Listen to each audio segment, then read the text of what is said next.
இனிய தோழர்களே தோழியரே, நான் உங்கள் சிப்லாலேருந்து பேசுகிறேங்க. இன்றைக்கி நம்ம இந்த அழகிய சேலைக்கு பார்டர் எப்படி வைக்கிறது, எந்த அளவில் வைக்கிறது அப்படின்றத பார்க்கலாம். ஏன்னா இந்த சேலை ரொம்பவே பிளெயினாக இருக்குது. இடையிடையே அந்த பூக்கள் மட்டும் இருக்கிறதால நம்ம இதுக்கு பார்டர் வச்சா ரொம்பவே அழகாக இருக்கும். அது எப்படி தைக்கலாம்னு, எந்த அளவில் தைக்கலாம்னு இந்த வீடியோவில் பார்க்கலாம். வாங்க வீடியோவுக்கு போகலாம்.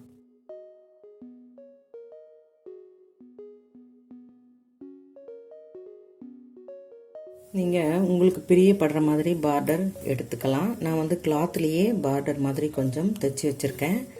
இதை வந்து நம்ம ஒரு 8.5 மீட்டர் எடுத்துக்கணும் பார்டரை. அதாவது நம்ம ஃபுல்லாக முந்தானி கீழே வர்றதுக்கும் இடுப்பை சுற்றி வர்றதுக்கும் மொத்தமாக சேர்த்து 8.5 மீட்டர் எடுத்துக்கிட்டோம்னா ரொம்பவே சரியான அளவாக இருக்கும். இதில் உங்களுக்கு நீங்கள் பிரியப்படுற மாதிரி எந்த பார்டர் வேணால் வச்சுக்கலாம், உங்களோட சாய்ஸ் தான். அதனால் 8.5 மீட்டர் எடுத்துக்கோங்க. இப்போது நம்ம இதுதான் வந்து முந்தானை. இது வந்து முந்தானையில் இந்த ஓரம் தைக்க வேண்டிய இடம். இப்போ நம்ம ஓரம் தைக்க வேண்டாம்.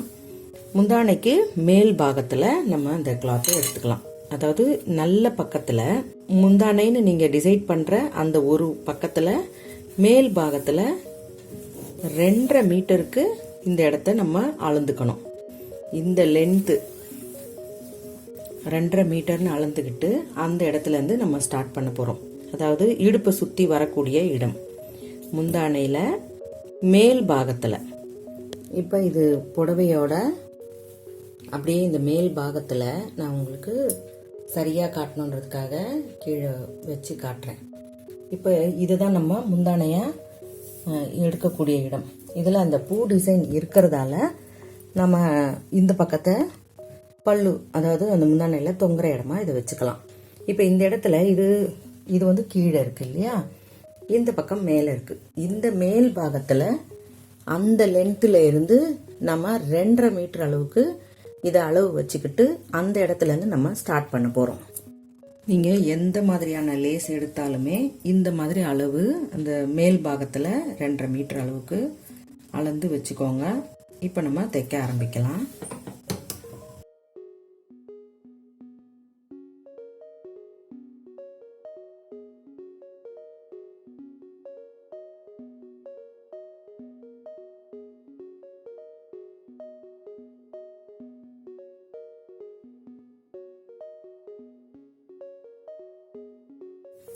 இப்போ இது முழுசாக புடவைன்றதுனால கொஞ்சம் உங்களுக்கு கொச்சன்னு தெரியும். அதனால தான் முழு வியூவும் உங்களுக்கு காமிச்சிட்டு தைக்கிறேன்.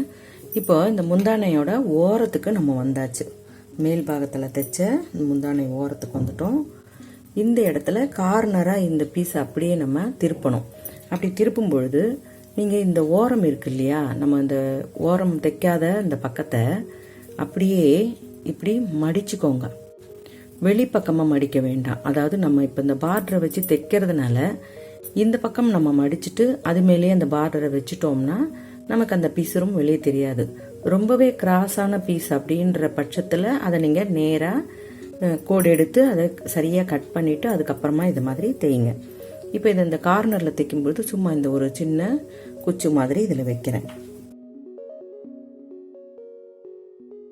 இப்போ இந்த எட்ஜுக்கு வந்துட்டோம். இந்த பார்டரையே இந்த பீஸையும் நான் இப்படி உள் பக்கமாக அப்படியே மடிச்சுட்டு இதை நம்ம எப்பவும் இந்த பானைக்கு நம்ம திருப்போம் இல்லையா கழுத்தை, அந்த மாதிரி இந்த நேராக வந்ததுலேருந்து இந்த ஓரத்தை சரியாக அந்த சமநிலையில் வச்சுட்டு இந்த பார்டரோட ஓரத்தை இந்த இடத்துல வர மாதிரி பொறுத்துனிங்கன்னா கரெக்டாக அது திரும்பிடும். இப்போ நம்ம இந்த குச்சி வைக்கும்பொழுது இதை உள்பாகத்தில் இப்படி வச்சு தைச்சிடலாம்.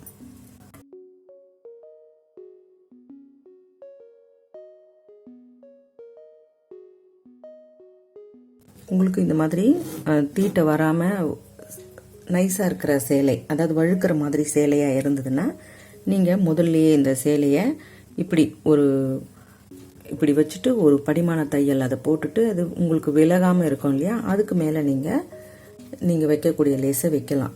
இந்த லேஸ் தான் வைக்கணும்னு இல்லை, உங்களுக்கு எந்த லேஸ் பிடிக்குதோ அதை நீங்கள் தாராளமாக வச்சு தைக்கலாம். இப்போ நம்ம இந்த ஓரத்தை அதே மாதிரியே கீழே மொனை வரைக்கும் தைச்சிடலாம். அதுக்கு பிறகு நம்ம இந்த டபுள் தையல் இந்த பக்கமும் நம்ம இந்த ஸ்டிச்சை போடணும்.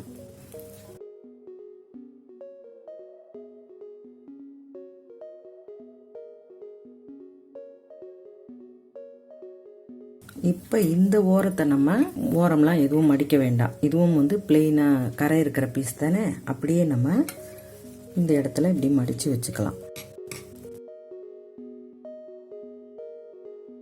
இப்போ அப்படியே நம்ம தொடர்ச்சியாக கீழ்பாகத்துக்கு தைச்சிக்கிட்டே வரோம். இது அப்படியே இந்த உள் சுற்று வரைக்கும் போகும். புடவையுடைய உள்ள நம்ம சுற்றுற பாகம் வரைக்கும் இந்த பார்டரோட நீளம் வந்துக்கிட்டே இருக்கும். நீங்கள் ரொம்பவே உயரம் குறைவாக இருக்கிற தொழில்களுக்கு மட்டும் 8.5 மீட்டர் எடுக்காமல் 8.25 எடுத்தீங்கனாலே சரியாக இருக்கும். ஏன்னா உங்களுக்கு இந்த சுற்றி வரக்கூடிய இந்த இடம் வந்து கொஞ்சம் ஒரு 1/4 மீட்டர் கம்மியாக இருந்தால் போதும். நம்ம இங்கே ஸ்டார்ட் பண்ணினோம் இல்லையா, ஃபஸ்ட்டு இங்கே ஸ்டார்ட் பண்ணினோம் இல்லையா 2.5 மீட்டருக்கு, அந்த உயரம் குறைவான தொழில்களுக்கு மட்டும் நீங்கள் 2.25 அப்படின்ற அளவில் இருந்து ஸ்டார்ட் பண்ணிங்கன்னா ரொம்பவே அவங்களுக்கு சரியாக இருக்கும். கொஞ்சம் தான், இவ்வளோ தொலைவு தான் இருந்தாலும் அவங்களுக்கு அது வந்து லென்த்தாக உள்ளே போகக்கூடிய பாகமாக ஆகிடும். அதனால் மீடியமான உயரம் இருக்கிறவங்களுக்கு 2.5 வைங்க இந்த ஸ்டார்டிங் பாயிண்ட்டை. உயரம் குறைவான தோழிகளுக்கு 2.25 வச்சிங்கன்னா சரியாக இருக்கும். ரொம்பவே அதிக அளவில் உயரம் இருக்கிறவங்களா இருந்தால் கூட நீங்கள் ஒரு 2.60 அந்த அளவில் வச்சா போதும். அதாவது 2.25 கூட வேண்டாம், 2.5 ஒரு 10 சென்டிமீட்டரும் கூட சேர்த்து வச்சிங்கன்னா போதும். இப்போ இது உள் சுற்று வரைக்கும் வந்தாச்சு. உள் சுற்று நமக்கு இந்த இடம் அப்படியே தொடர்ச்சியாக வெறும் பிளெயினான இடம். இந்த இடம் நம்ம முந்தி ஓரம் தைக்க வேண்டிய இடம்.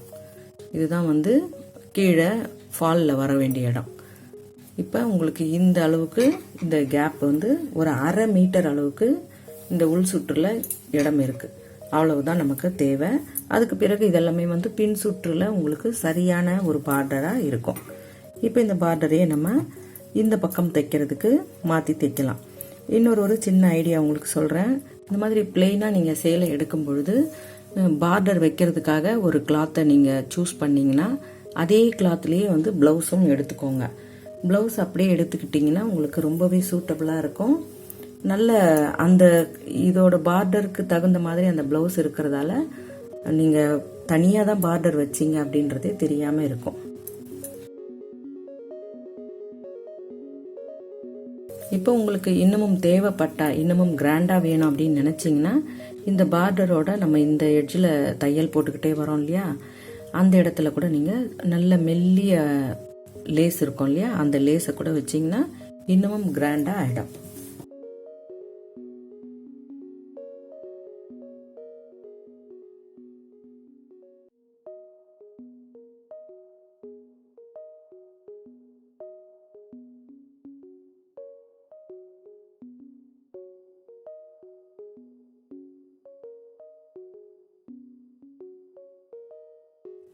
இப்போ நம்ம ஃபஸ்ட்டு பார்த்ததுக்கும் இப்போ பார்த்ததுக்கும் உங்களுக்கு சேலையில் வித்தியாசம் தெரியும்.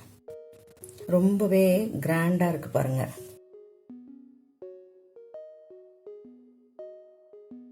இது நம்ம அப்படியே இந்த இடுப்பில் நம்ம அந்த ப்ளீட்ஸ் எல்லாம் வச்சு சொருகுவோம் இல்லையா, அந்த இடம் இது.